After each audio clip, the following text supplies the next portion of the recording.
Good evening, everybody. Welcome to the latest edition of the Gerv and Big Mo. I'm Ricky Hampton, along with former NBA players Paul Mokeski and Derrick Gervin, coming to you on a Monday evening. We are in full playoff mode, fellas.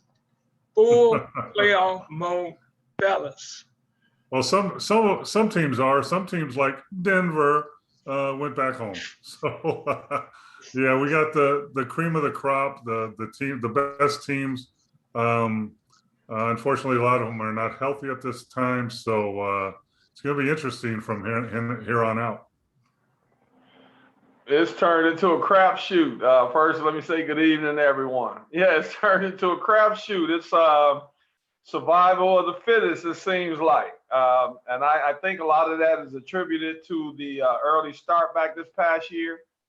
Teams like the Lakers having 71 days off, but hey, it is what it is. The playoffs have been great. I hope that we get to see a few of these teams at their best, like guys like Kyrie get healthy, and so we could somewhat see who the best team is. But it's going to be interesting these next couple of weeks, that's for sure. And you know what? And speaking of the schedule, the NBA announced today that they're going back to normal operating procedures, meaning that the season will start in October this year. It's still going to be short. It's going to start in October and end in June, like it has before the pandemic. What do you guys think about that? Well, you have to get back to normal sometime, right? So, I mean, like Dee said, it is what it is. So unless you're going to readjust and play out the rest of the NBA history of the way they are now, then you have to adjust. And, some teams are going to have to pay for it, some won't. But, the summer league is on. It's a month later. It's in August instead of July. The draft is in July, not June. So, and then after that, they're going to go back into regular mode. So, I think it's fine. Yeah, I think it's great. We're getting back to some sense of normalcy. And I will never say normal again, but some sense of normalcy. And that's a good thing. So I think it's great. Plus, it gives the guys a chance to go back to their regular workout patterns and what they're used to. So guys get a chance to rest. They don't overdo it. And I think it's great. I think the bubble has been great. But yeah, it's time to get back to the October camps and all that. I think that's a great thing. Well, one thing it's really going to affect is the Olympic team. It's going to be interesting to see who plays in the Olympics and who doesn't, because the Olympic training starts here in Las Vegas in July, in a month from now. So the players on the teams that are still playing are going to have to make a decision. They're going to have to go right from the season right into Olympic training, into the Olympics. So I think a lot of the older guys, I think LeBron is backed out already. I think AD has for sure. So some of those guys are going to back out. Which might give a chance to some of the younger guys to step up and get in that role of the USA Olympic team and have those great experiences in their careers. The new guys that are getting ready to become the NBA first teamers and second teamers next year, Paul. I really believe we're watching the changing of the guard with guys like Trae Young, Donovan Mitchell, Luka. I think the older guys are still they're still doing well, still very productive. But I'm excited where we headed with this playoffs and next year. I'm excited. I love the NBA and I like what they're doing. Yeah, I mean, no one thought there'd be another Dr. J. No one thought everybody would forget about Michael Jordan. No one thought that, it happens. It's just the way it is, and that's the nature of the game. And it bothers me where people say, well, so-and-so back in the day couldn't play in today's game. That's all a bunch of crap. All the all-stars and great players back in the 80s and 70s could play in today's game, and vice versa. It'd be a little more physical for them. But hey, Ricky, before you move on, I got to give a shout out to my partner right here in the orange shirt. I love this guy. I believe his record was tied for block shots or whatever. Brooke Lopez. Defensive rebound. Yeah, but the thing is, Paul, I'm giving you credit because of the way they play today. The game is so different than when we played. And what you did, my man, that's special. And I'm giving you a shout out, my man. I cannot forget. I still believe in old school. And what you did, you left your imprint in the NBA, and that's, to me, that's fabulous. Well, for the 8 years I played in Milwaukee, we were in the playoffs every year, and my role increased as my career went along in Milwaukee, and was fortunate to play on some great teams. And Brooke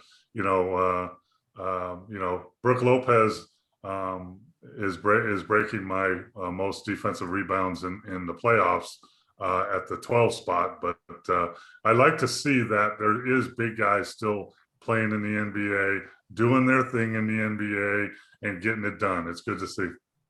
Oh, it took him 30 minutes to get his rebounds, and what it would take you 15 minutes. And let me just read it officially. Brooke Lopez has tied Paul Mokeski for 12th on the Bucks all-time playoff defensive rebounds list with 144, according to NBA alerts. That is really cool, man. That you made your mark. You went in there, you played the right way, and kudos to you, Big Mo. Hey, let's and to our audience. Unfortunately, we are a recorded show tonight, so we won't be able to interact with you. But I can guarantee you're going to learn some stuff listening to these two guys talk basketball and break down the playoffs. And right now, we're going to get into some of these playoff series. And let's start in the West, where Phoenix trounced Denver 4-0. Chris Paul has been the architect of that resurgence out there, along with Devin Booker. Can't forget him. And I was thinking maybe he's the MVP of the playoffs so far. Start with Paul and then go to you, Derrick.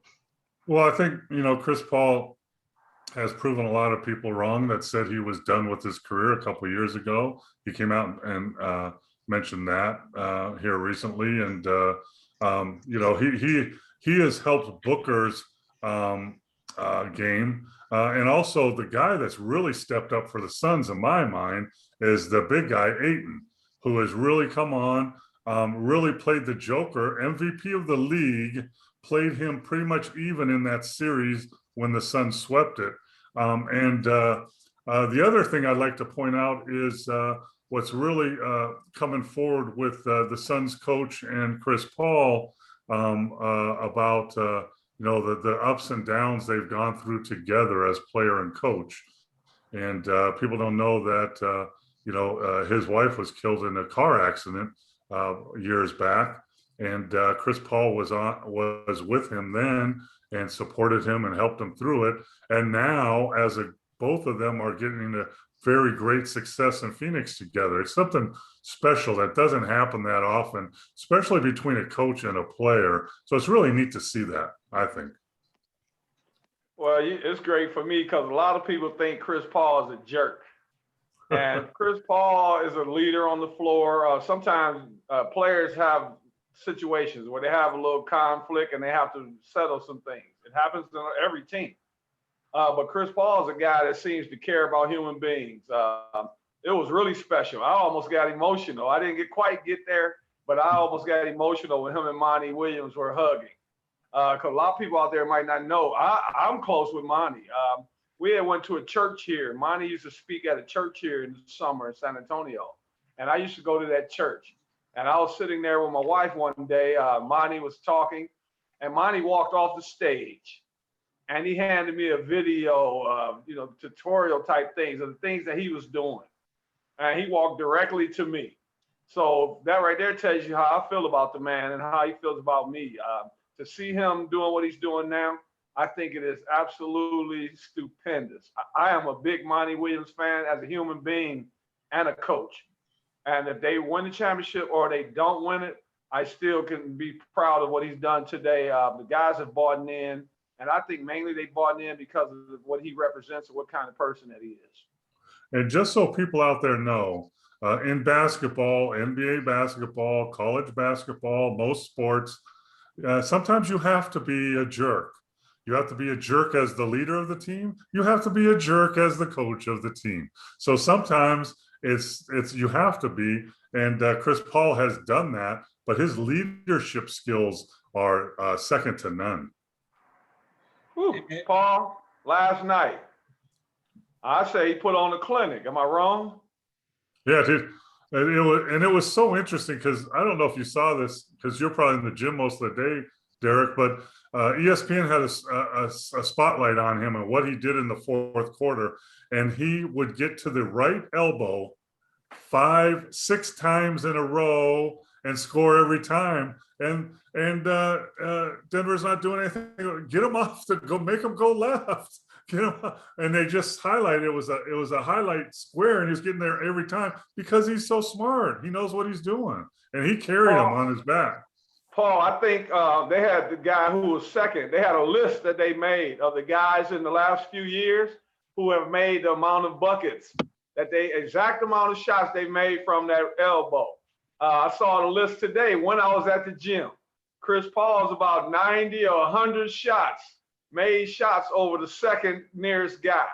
And I'm not sure, it might have been Donovan Mitchell or someone. I was looking quickly, but man, that is phenomenal.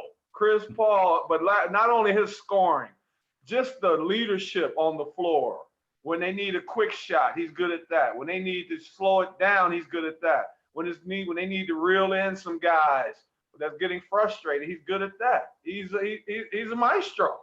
So let me give some coaching wisdom. My 25 years of coaching experience, let me give it to whoever's going to play Phoenix, Utah or the Clippers. Don't let Chris Paul go right, and don't let him get to the right elbow. There you go. You know what, though? It's easier said than done, B. You know that. Before we go on, they have advanced. Denver, I mean, Joker had an MVP season. He was the MVP. And we're going to get into injuries. I thought the injury to Jamal Murray really hurt their chances. That's it, Ricky. You killed it. You hit it on the head. And when you look at that, what Denver did getting by in the first round was very good.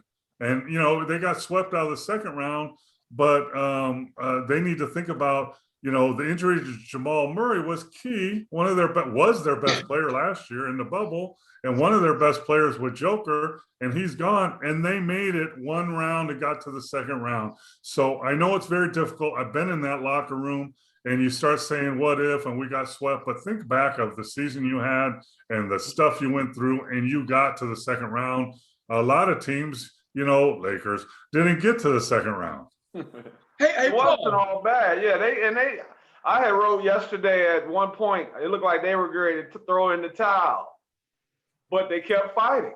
And you have to respect that. I have to give Mike Malone some of the things. I don't know how some of the players took when he was saying they quit and all that. But, some coaches, some guys, I'm sure, were fine with that. And then, of course, on the other side, some guys are probably unhappy with that. But I watched them last night. They made the adjustment with Will Barton and Monty Morris going into the starting lineup. And I thought they competed well. For a team that was shorthanded, I thought they competed well. Now we know why the stars get paid what they get paid. Austin Rivers is a very good player. He's no Jamal Murray. Will Barton is a very good player, but that's not his role with the team. He's no Jamal Murray. And that was, that hurt them a lot, of course. Here's what people don't understand, too. When one of your stars, who's a starter, goes out, that puts someone that's a backup to him in the starting role, and then someone that's not playing very much is now his backup. So that's where it snowballs there. And I agree. They kept fighting till right to the end. Even Joker literally kept fighting until he got kicked out again. And guys, if you got one of your big guys down, a game or two during the regular season, you can persevere without him. But in a series, that gets exposed. Am I right? Yes. 100% right. Yeah.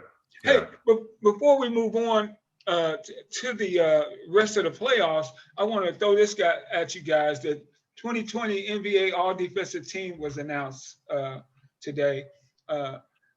Giannis, Rudy Gobert, Draymond Green, Drew Holiday, Ben Simmons. The thing that sticks out to me with that, all those guys are still playing except for Draymond's team that didn't make the playoffs.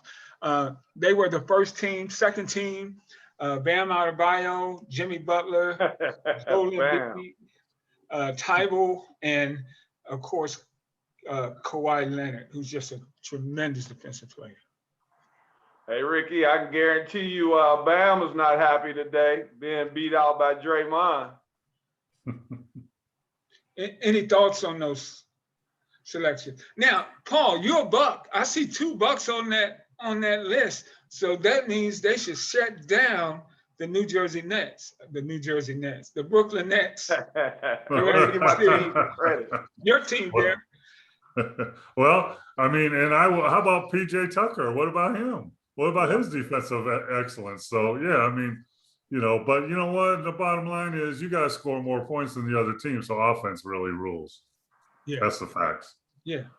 Hey, Ricky, Milwaukee's one of the teams that doesn't get, Milwaukee kind of reminds me of the Spurs, how they fly under the radar. Yeah. Not being a big media place. Yeah. But you could have easily, for all 3 teams of defense, you could have had Giannis on there. You could have had PJ Tucker, and you could have Brook Lopez on there without a doubt. So Milwaukee was great this year. I think they'll continue it. I'm supporting them because Paul played there, and we had Ricky Pierce on this show. And I hate to say it, but if they knock off my Nets, I can't be really upset. Yeah, the Bucks, I'm pulling for them too. They're for me, they're a fun team to watch. And we got this Buck connection here with Big Mo as well. Let's stay out in the West.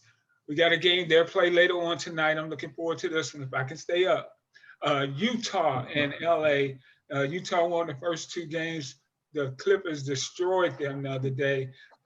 Is there any residue from that going into this game, fellas? Start with you, Gerv. I'm gonna tell you the only thing that has me a little worried about this game tonight. Paul George, he's finally seemed like he's accepted being the second option, and I didn't see that last year. I didn't see that a lot this year, but I see after they struggled with Dallas and Kawhi played as well as he did, it seems like PG has finally got on board. So I'm hoping tonight. I heard him talking about shooting the ball and all that stuff. I'm hoping that's not what he goes into the game thinking. I'm hoping he goes in just thinking, break down the defense, share the ball, play team defense, play team offense, and win the game. And I believe if he does that, if he sacrifices, I believe they win. If he doesn't sacrifice, there's guys like Morris and Reggie Jackson start going on their own as well. So when they reel in PG, it seems to keep those other guys in line. And I think if they do that tonight, they have a great chance to win. Yeah, I think, Kawhi and PG, now that Paul George is playing better, Kawhi always plays well. He's very solid. The problem is their backup second core people are so up and down. I mean, Reggie Jackson, he starts thinking that he's Michael Jordan. And then thank you, Paul. Marcus Morris is either the greatest 3-point shooter ever or he's non-existent. And, Bantam's a solid player. He's been around. Let me tell 3 names right now that they got to decide if they're going to use them or just bury them and just get on with it. That's Zubac, Rondo, and Beverly. Those 3. So all 3 of them are averaging 15 minutes a game, 5 points a game. And they're supposed to be, like guys that have been around, guys that can step up. Well, where are they?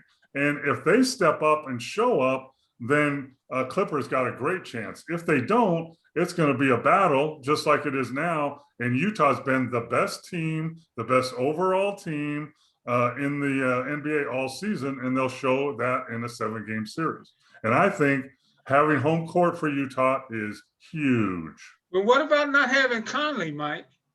Paul, what about not having Mike Conley? Well, if Mike Conley's there, it might be over already. I mean, there's a guy that averages 17 points and 8 assists in the playoffs for them, and he's not there. So, but they're a strong enough, solid enough, deep enough team to compensate for that, and they are. The way I see my Clippers going to have to make the adjustment. First of all, Kawhi did guard Donovan Mitchell more, who's quick as lightning. But if you look at them, you have to run Utah off the 3-point line. The only 2 guys I'm worried about penetrating are Donovan Mitchell and Mr. San Antonio, Jordan Clarkson. Other than that, you don't want Ingles, Bogdanovich. You don't want Royce O'Neal even playing with a lot of confidence on both ends. They have got to take those guys off the three-point line because that's what they've done all year. That's how they made their bread and butter. That's been they living all year, and they've been consistent all year. So if my Clippers have any chance tonight, they have to win it on the defensive end. And it comes into play in almost every series so far. Donovan Mitchell's ankle. He says it's fine. It ain't fine. It's hurting, but he's going to suck it up and play. But how effective he's going to be, it's going to be to be determined. Paul, he was going to run sprints after the first day he got hurt in the press conference. I'll run sprints if you want me to. He wasn't saying that out the game, too. Yeah. Running sprints, running sprints like this, I can do that now with 1 foot, but you got to stop, start, and cut. That's something different. Well, he asked him, you want me to show you? He said, I can show you. I wanted to see him show me out the game, too. Then I would have been a believer. Hey, you know who's loving this series? Is the Phoenix Suns. Because it really looks like Utah and LA is going to beat up on each other. Hey, Ricky, you got to worry about that Jenner jinx, though. That Kardashian or Jenner jinx is the only thing can throw Phoenix off. Because you know who Mr. Booker is dating, one of the Jenners, Kendall Jenner. So that's the only thing that can throw him off is that they had a curse of the Kardashians and the Jenners. But no, on the serious, Phoenix is they're legit, and they're going to give any team trouble. I think they give any team left trouble. I believe that.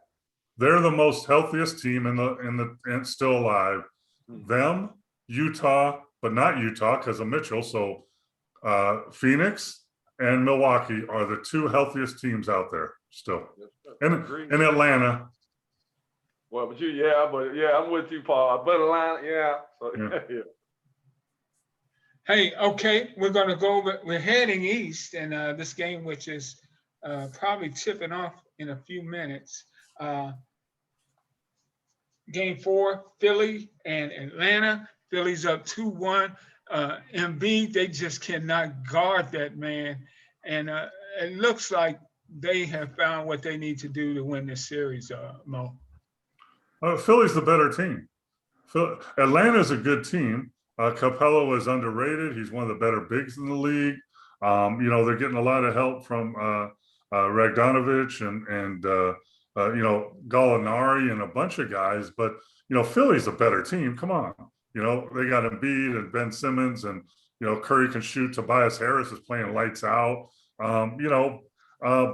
But a lot of that, I think they figured it out, and I think Philly's got it figured out now. But if Embiid is one little tweak, one little wrong landing away from hurting his knee worse and or his back, and then their chances go down the tube also. Paul, I need your help, and because you've been around, and I'm just trying, and Ricky, you might be able to help as well. Why don't these guys play defense on the 76ers to the point where they make Ben Simmons have to be an offensive option? Why doesn't the defense adjust where you have to take the ball out of Embiid in these guys' hands and make Ben Simmons have the ball when the shot clock is running down? Is that hard, Paul?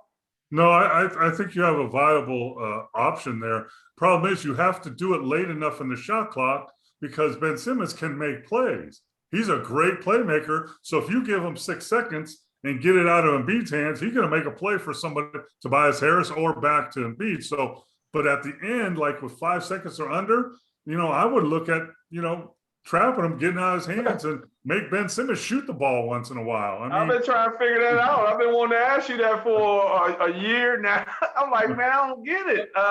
There's got to be a way they can figure out to make this guy have the ball in his hands. Yeah, and then I've always liked to do that. And let's see if Curry can make a 3 under pressure. Let's see if Tobias Harris can make a big time play under pressure. I'd rather do that than let Embiid just tear me apart. But it's a catch-22. I mean, Tobias Harris hits a 3 or drives and dunks it, or Curry makes a couple threes in a row after you double team him. Not only are you wondering what's going on as a coach, your teammates are wondering, your players are wondering what's going on. Hey, maybe we shouldn't be doing this. So it's a kind of a catch-22. But I was always the guy, even when I coached, let's make someone besides their best player, Michael Jordan, Kobe Bryant, whoever, make a play rather than them. I'm totally with that. So Danny Green made his first three the other night. I believe he was like 1 for 9 or something from 3 in the series. So guys like him, I'm not gonna let him get confident and start going under screens and all that. But these guys are not great ball handlers. Steph Curry's not a great ball handler. You got to find a way to make those guys get that ball up and get it in. Say you're playing with Dallas, Paul. You and I have to figure out a way at the end, instead of Luka having the ball, how do we get the ball in Cleaver's hands? And that's the stuff they need to be trying to work on. Ben is a great player on the defensive end, but he has so many deficiencies on the offensive end, and they look like they need to be working on trying to figure out those deficiencies, how to utilize their strengths against his deficiencies. Could you zone them, son?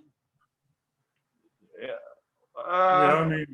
Dallas played mostly zone. But Embiid can shoot. He can make it from the 3. He can make it in the post. So if you zone is pretty much a matchup. You're guarding the man anyway. So someone's going to be guarding Embiid in the zone, and it might not be the guy you want guarding Embiid. It could be someone smaller or littler. So that's a problem. If you were going to play a zone, in my opinion, against Philly, I would front Embiid in that zone and make him throw over the top and turn it into a trap. That's what I would do. So you willing to give up that corner 3 on the opposite side if they help on the lob? Because I would be willing to give it up. At important parts of the game, absolutely.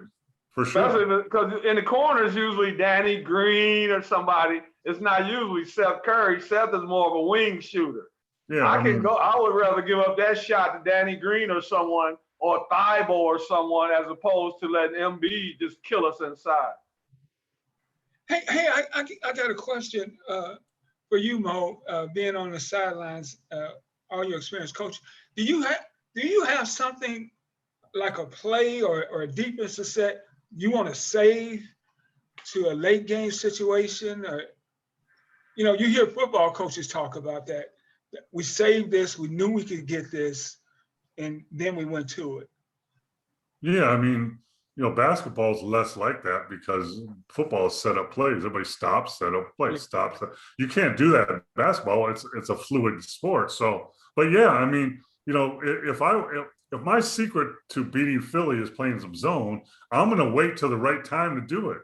Whether it's in the 4th quarter, whether it's when they make a run, whatever, I'm going to throw it at them then because eventually they're going to adjust. But in offense, as a coach, I had plays for every situation and every specific player that I was going to go to at the right time. But, strategy is, you don't want to show your hand too early, like if we're winning the game the way it's going and the beat's killing us, I don't care. We're winning the game. And now, if there's a time when I got to really put the hammer down, then I'm going to throw my zone at them or whatever our coaching staff comes up with. But yeah, there's no coach in NBA or college or whatever should not have a plays, sets, philosophy for every situation. There's no reason. You should spend it in your office, having meetings, watching film, getting on the board, and saying, hey, if we got to take away a 3 from John Smith, this is our defense we're going to do. We're going to trap them after a pick and roll. There's 12 ways to play pick and roll defense. 12 ways to play it. And you could have different, you can trap it, you can go under, you can switch it, you can go 2-man removed, you can X rotate out of it. There's all kinds of different things you could do. But executing it in a game and having your players execute it is another problem. Paul, is that Frank Brakowski on your picture? No, he wasn't with me in Milwaukee. I'm trying to see who this guy is up on the top, on the 4th guy on the top. All right, in the right corner at the top. The 4th person on the top. You guys sitting on the bench, Mo. You're sitting on the bench. Huh? Are you talking about the poster? Yes, the poster. Okay. Where? The guy with the towel keep going up, next to the guy who's dunking, right next to Ricky Pierce. Now keep going up, right there. Who was that? It's Randy Brewer. Oh, I can't see. Okay, it's Randy. Yeah, it's Randy Brewer. Yeah. It's been killing me. I've been watching. That's those great Milwaukee Bucks teams that Big Mo played on.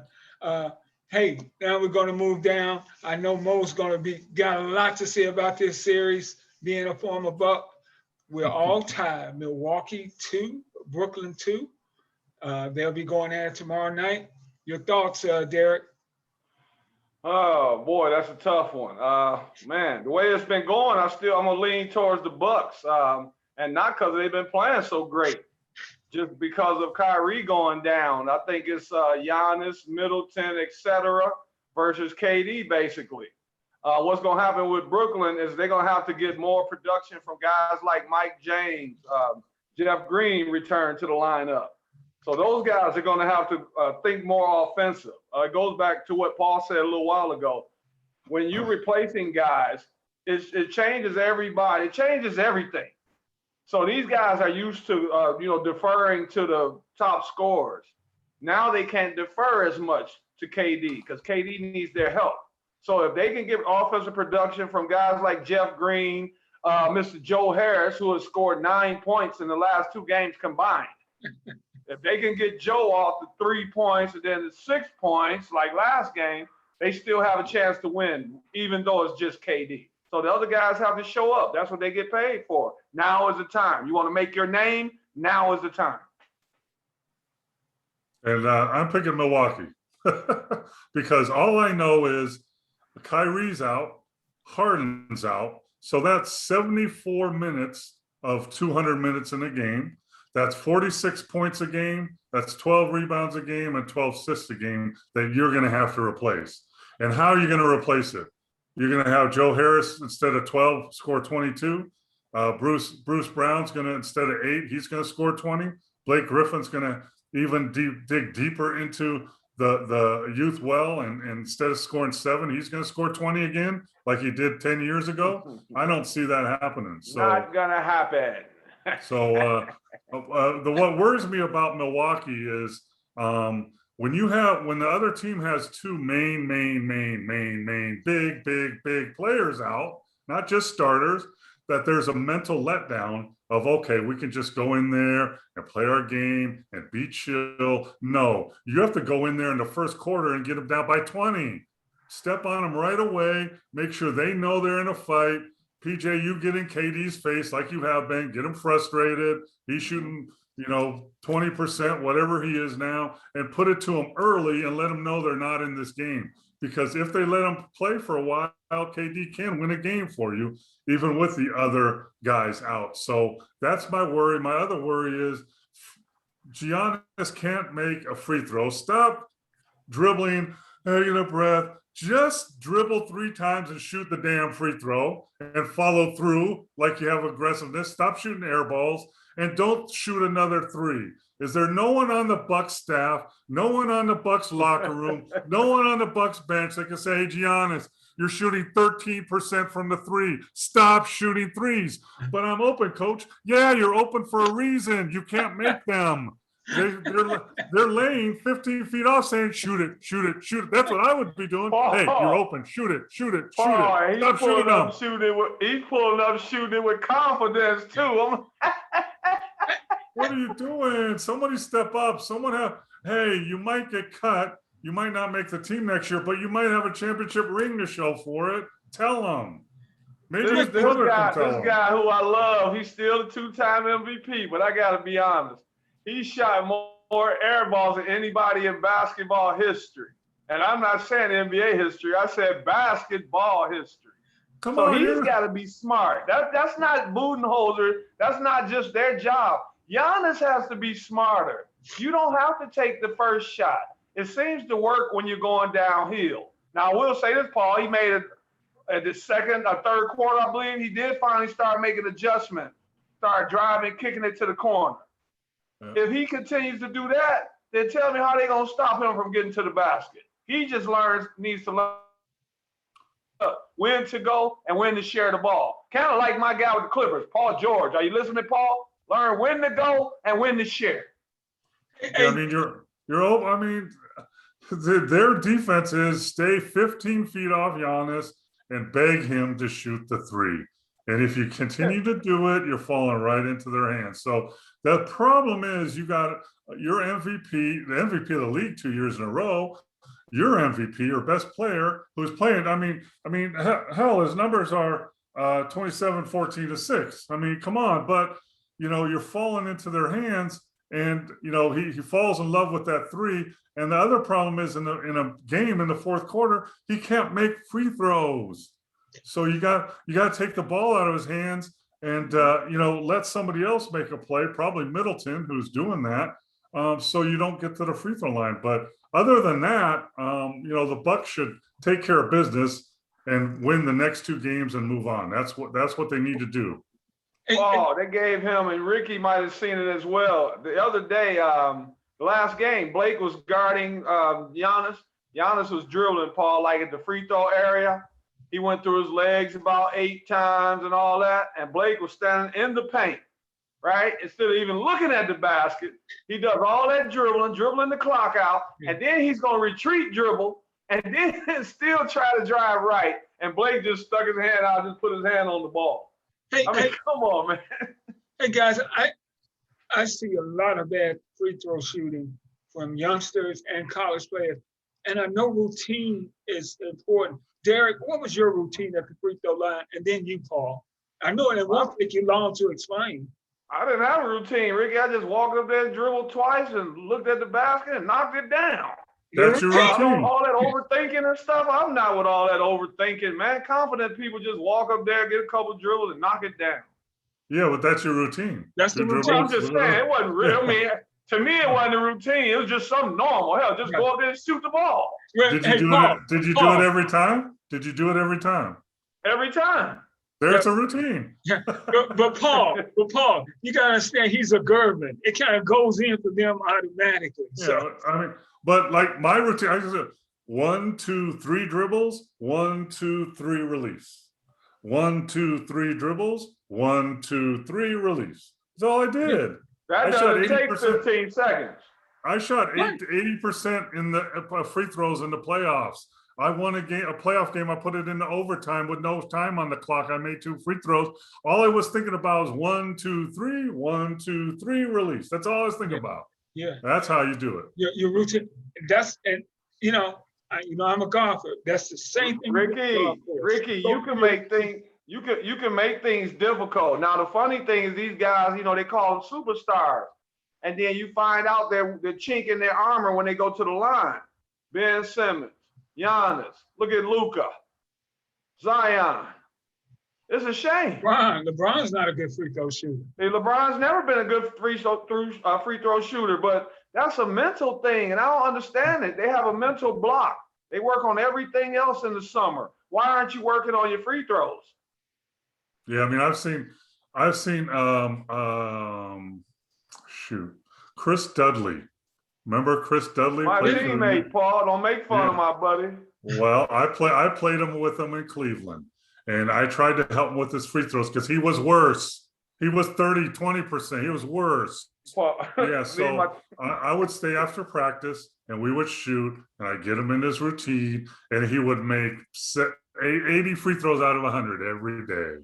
And then he'd get in the game, and he'd go, Hey, Ricky, and Paul is telling a 100% true story. Chris Dudley, I was friends with Chris. Chris Dudley will make free throws in practice. You wouldn't believe it. And then as soon as the game comes, when there are people in the stands, it's that mental block. It's like a catcher that can't throw to the pitcher. So he had to throw to the second baseman. It's kind of like, it's a mental block. It's kind of, what's the kid used to, that the #1 pick, Markelle Fultz, same thing. That's Ricky, block.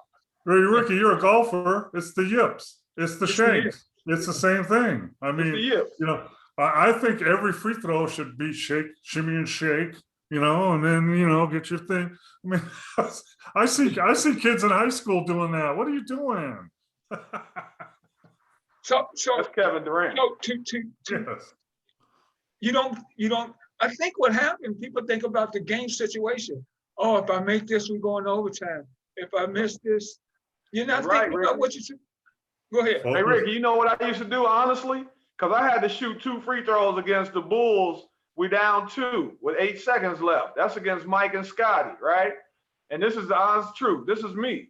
When I used to go to the free throw line, in a tense situation, I used to always think about when I was playing with my friends out in Detroit, out on the park, out on the playground and stuff.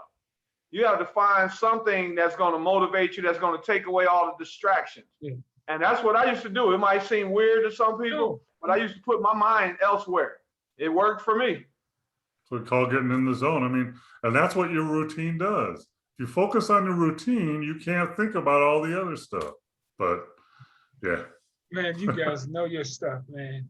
You're watching Gerv and Big Mo. We just got a few more minutes left here as we head towards the finish.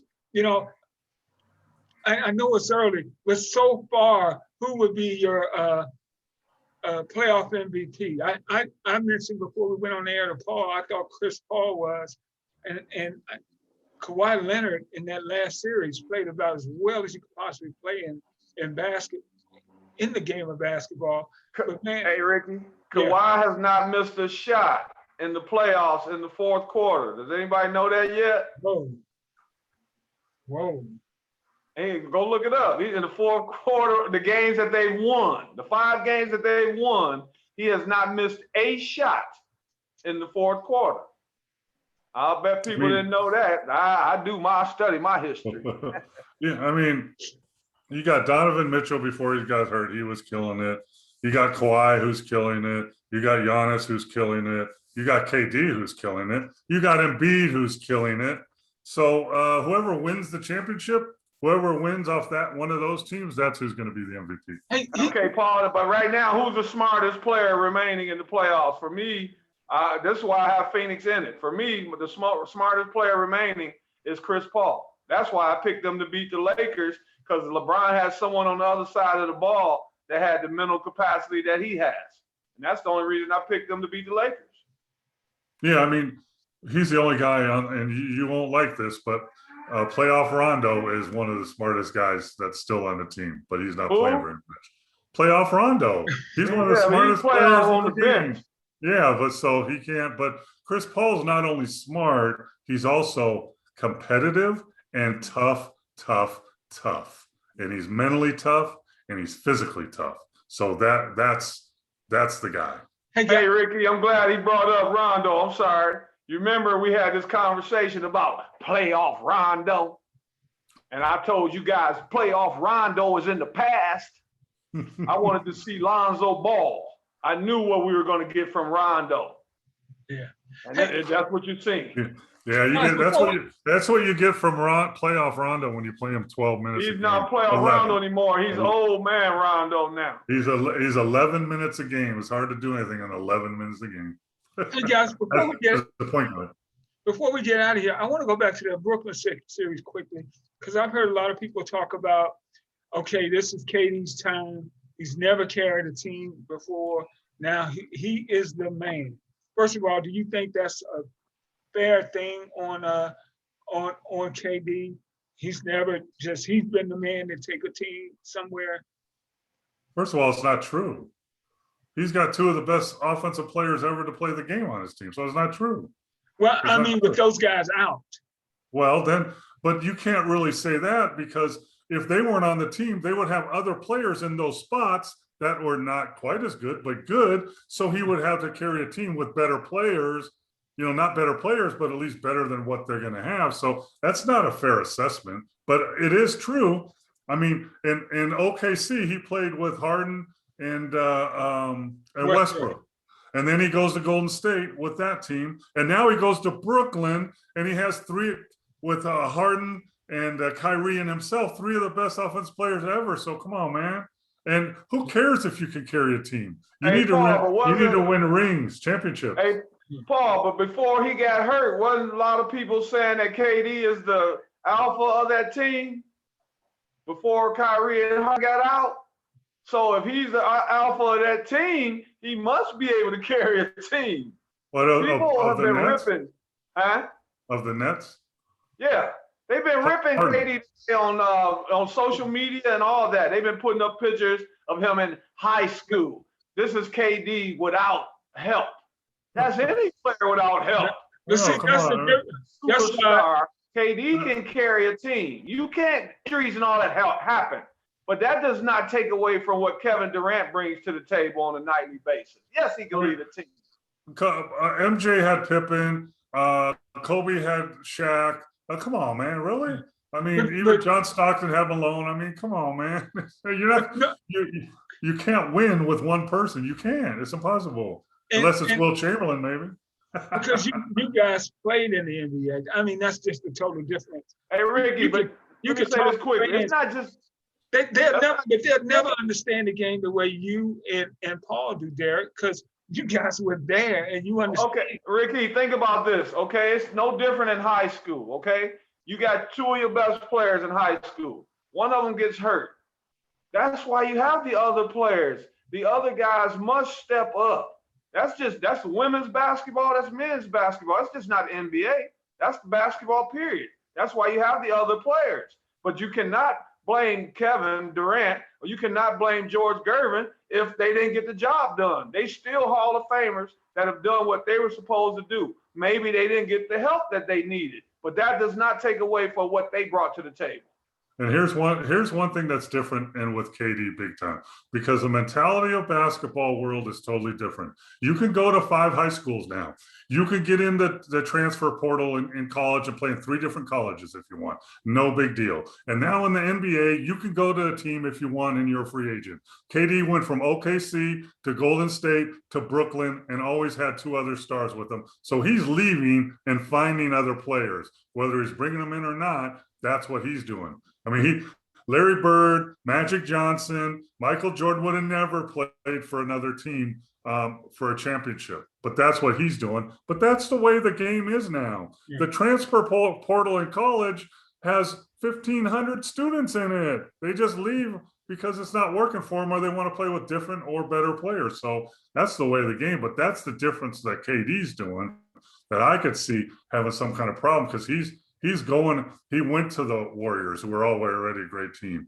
He went to Brooklyn because Kyrie was there, and then Harden finally came. So that's one thing you could complain about, I guess, if you wanted to.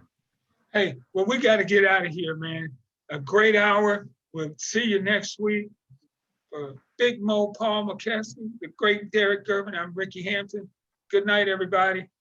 I love you guys. Let's go, Karen Lawson. Let's go, Becky Hammond. Head coaches. Let's go. It's time. No, go get the old coaches. The old coaches.